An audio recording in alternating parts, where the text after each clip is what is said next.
Hi, I'm going to tell you a story, short story about post-surgical Reiki. And the reason this has come, which I love, and it's so effective and great, but the reason that this has come to my mind right now, and I want to share it, is that a client of mine that I've known for, she's been my client for a number of years. I work with her kitties when there's an issue. I'm one of the practitioners that works with her animals. And she called on me a couple of weeks ago to work. Both of her kitties were having issues, and so I did Reiki with one and communication, and the other one was a neuromuscular retraining movement issue. So I did that, and she mentioned that she was having hip surgery, which happened yesterday, and to tell them the change and who would be coming to care for them and like that. And I said, have you considered post surgical Reiki for you?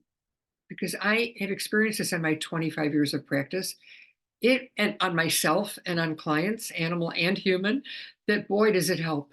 It really accelerates healing. And she wasn't sure. And then and there was the expense. She was taking care of those too. And I went, this really helps you. You can pay me later, like much later. That's not an issue.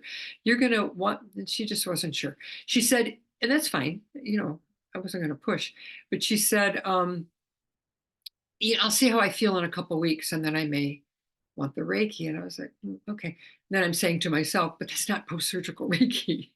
That's later if it's hurting a little, or it's a post right after, like that night, you start the Reiki, and I do it 3 days in a row.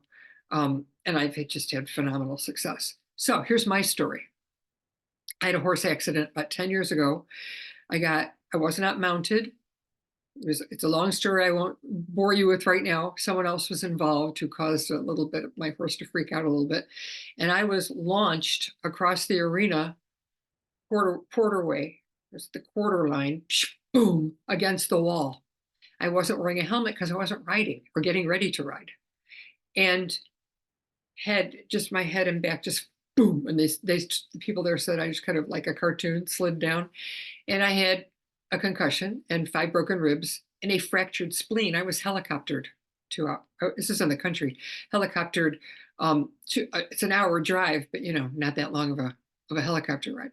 So the next thing I knew, I was coming out of surgery and was told that they'd removed my spleen. Fortunately, it was only fractured and not, I can't think the other thing, when it breaks apart completely and you can like bleed to death.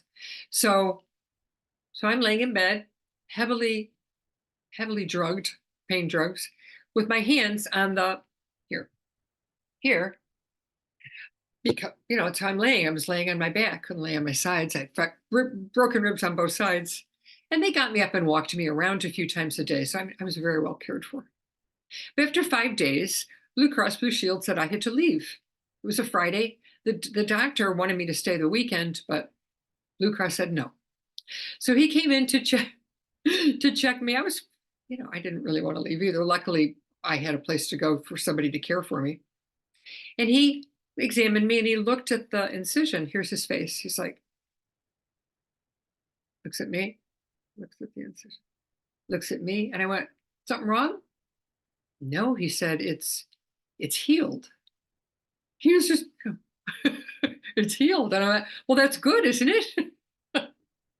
I'm not surprised it's healed, actually. I've had my Reiki hands on it for 5 days. And he didn't, he didn't roll his eyes at me. He wasn't rude. He was just like, well, okay. And he said, I could almost remove the staples, these 24 staples. And I said, what do you mean almost? Let's do it. Well, they shouldn't come out till next week. I said, but I'm here right now. It was an hour away. I'm here now and it's healed. And he wouldn't do it. And he was an experienced doctor. It wasn't like, an intern who hadn't, he knew that it was here. He wouldn't take him out, which is pretty, this is how doctors are and veterinarians as well. They sometimes just don't believe what they're seeing. And I have a whole bunch of stories with animals about vets just going, well, they just healed fast. You were very lucky. But I wanted to share this story with you. And again, the reason I'm sharing it is there's this person, and I told her the story. I emailed it to her. trying to convince her she should do this. I said, you do this right away. You don't wait. You do it right away. It accelerates healing, which is a claim. I know I don't like to make claims about Reiki. So, in my experience, it accelerates healing just phenomenally. So, consider if the next time you are having surgery or your animal is having surgery, consider post-surgical Reiki. And the way I do it is right after the surgery, which in my case, that's what happened. I was laying there right after, like that night, and then two more days at least. And you could do more, but three gets you going. And what you're doing is recalibrating your own healing system. I'm not putting anything into you. Reiki, you may have heard that Reiki you channel stuff into you. I don't subscribe to that. It's rejuvenating, recalibrating your healing ability. So do it right away. Okay, so think about that. You can come talk to me about it if you want to, if you have any surgeries planned. So thanks for listening. I'm Pam Sorellis of Winged Horse Healing, and I'll talk to you again soon. Take care.